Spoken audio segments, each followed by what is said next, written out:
lawn, and the money went almost entirely to my growing collection of comics. One of my favorite memories is walking to our local drugstore with a single dollar in my pocket.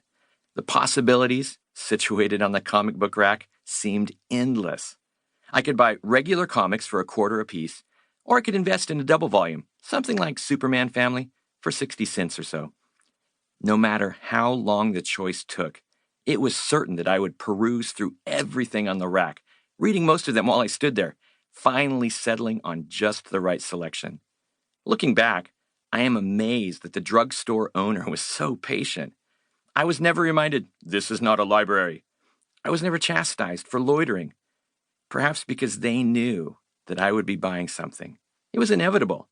I had to make a purchase because that comic would be read and reread and reread. My favorite superhero was the Flash. I lived under the delusion that I was super fast, so I naturally gravitated toward that hero. I was disabused of that fantasy when I ran junior high track. Following the exploits of the speedy Barry Allen opened the doors to more and more superheroes. Soon I was on my way to Smallville, Metropolis, and Gotham City, collecting a large number of Superman and Batman comics as well. Though partial to the DC world, I was no stranger to the Marvel Universe. I had a good collection of Spider-Man, Captain America, and Fantastic Four comics. Some in my collection were first editions, Superman Family and Man-Bat, to name a couple. Possessing these fantastic works of illustrated joy did not always work to my advantage. My collection was the envy of the neighborhood, and it was often a distraction. Friends would get lost at my house for hours, prompting their mothers to come and pull them out of the boxes of comics into which they had climbed. Whenever my cousins would come to town, I knew they would soon be found in my bedroom, pouring through my treasure chest full of comic gold. Not realizing, and probably not caring, that they might be valuable someday, I read those comics to literal pieces. And when I went away to college, my mother threw them all away. Every single one of them. She did the same thing with my baseball cards. You'll be happy to know that my mother and I are doing fine. I did not know any better than she did that they would have become collector's items.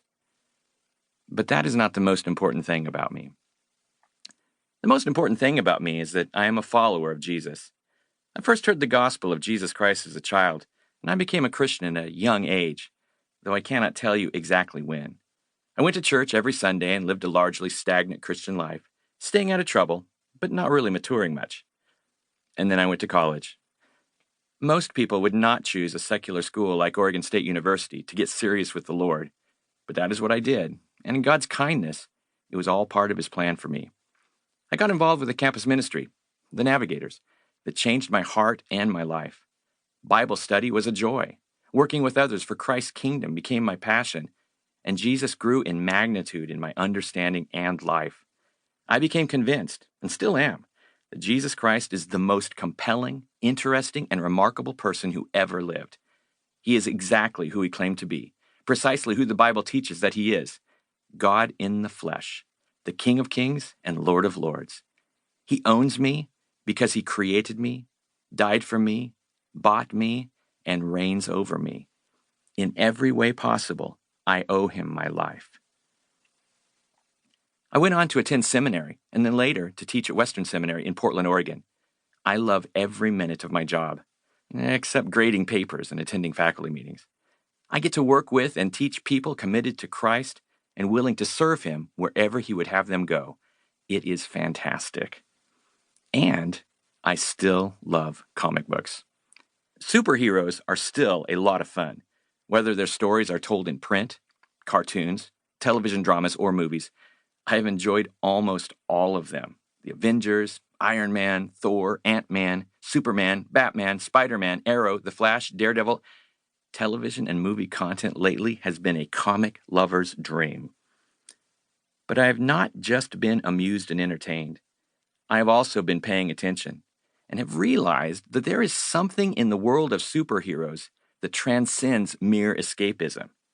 The superheroes represent humankind's best efforts to create saviors, demigods made in our own image, beings who are able to rescue us from the horrors that accost us all as humans. The thing is, our best attempts to create such heroes fall